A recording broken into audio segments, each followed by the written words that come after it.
I'm Angie with Monlica Healthcare here today to go through a brief in-service on the Z-Flex heel offloading boot. This boot will be replacing your existing Sage Provolone boot, as you are probably aware.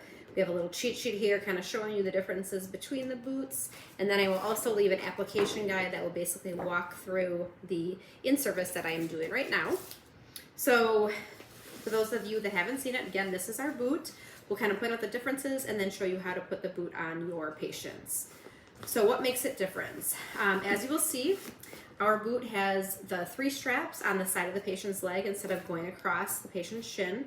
This helps keep it a little bit more comfortable. It doesn't give any pressure on the top of the shin. So 3 elastic straps on the side. Second thing is we have our Outlast material on the inside. This is a thermoadaptic lining, helps maintain temperature and makes it more comfortable for the patient. Next, we actually have an air chamber that is inside the boot. So most of these other boots are stuffed with a foam stuffing. They tend to heat up and get warm, and then your patients don't want to wear them. So ours has an air chamber that wraps from the front of the patient's leg around to the back side. It is pre-filled. You don't have to do anything with it, but just know that is inside. Helps keep it cool, like I said, as well as uses what we call positive air displacement. So if you think about a camping mattress, an air mattress, you sit on one side, it pops up on the other. Same idea here. The weight of the patient's leg will actually help pop up that heel and keep it offloaded off of the bed. So that is the air chamber and the positive air displacement. And then also inside our boot is one of our small Z-Flows. So many of you are familiar with the Z-Flows. This one is actually built into the boot. It sits in the back here like this, cradles the patient's Achilles to help protect that, as well as help keep the foot in place. So that, again, is built into the boot itself. Then the other cool feature that I think you will like best is our foot gate here at the bottom. You can open it up to do your heel checks, foot checks every 2 hours, do your checks, change any dressings, apply any creams, etc. And then when you're done, just close it back up and reattach. You can leave all the other straps in place, top of the boot stays, doesn't get lost in the bed, and you're able to do those heel checks. So that typically is one of the nurse's favorite parts of this boot. Now, as far as application goes, let's take this off and walk through that. The boot will come in the package just like this. You don't have to flip it inside out or anything like that. Again, that Z-Flow is sitting down here in the bottom. Air chamber is wrapping around up here at the top. You will take your patient's foot, center it in the bottom of that opening here, and adjust that as needed. And then we're going to start with those side straps. There are 3 elastic ones. They'll start at the bottom and go up. 1, 2, and 3. You want to snug fit, but not tight. We usually say 1 to 2 fingers between the patient's leg and the boot.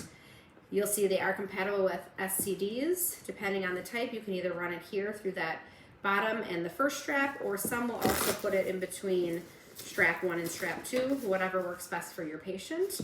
Once you have the 3 side straps on, you will take the bottom ankle support strap and pull that up the side and attach. The tighter or higher you pull these ankle support straps up, the more support you're going to give that bottom of the foot. So that is the basic application there. If you have a patient with a larger foot or it's very edematous and you think this is a little bit too snug here on the bottom, you can take that bottom strap and attach it to itself and then pull that support strap up, giving you more room down here. It is one size fits most because of the 3 elastic straps. Also on the boot, you will notice we have our QR code here on the bottom as well as on the front here.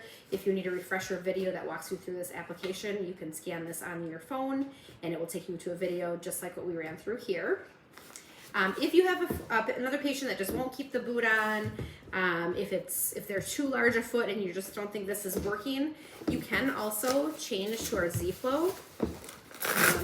Those of you at Abbott, Mercy, and United for sure have these available. And if you would need to do that, typically we'll take that Z-Flow and go the long way. And we're going to place the patient's leg on the Z-Flow, floating the heel right off at the end, and then molding and conforming the sides of the Z-Flow around the patient's leg. So again, you're floating that heel. You've got the patient's leg open but supported here underneath. It is cooler, obviously.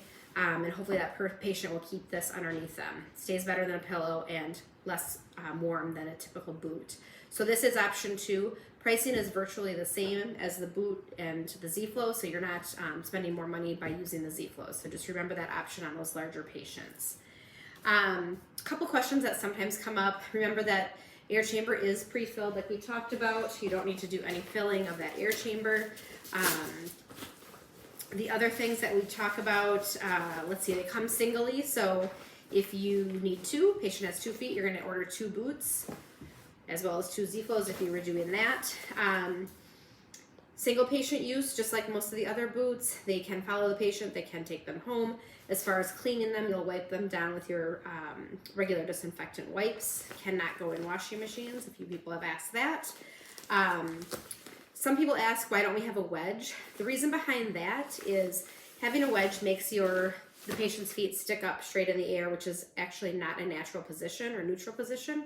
If you think about laying on the floor watching bed or laying in bed or on the floor watching TV and you're laying on your back, you'll notice that your feet have a natural slight external rotation, and that's actually a more neutral position and more comfortable for you. So when you have those wedges, they're unnaturally straight up in the air, which can then put pressure on the peroneal nerve, which can cause damage there.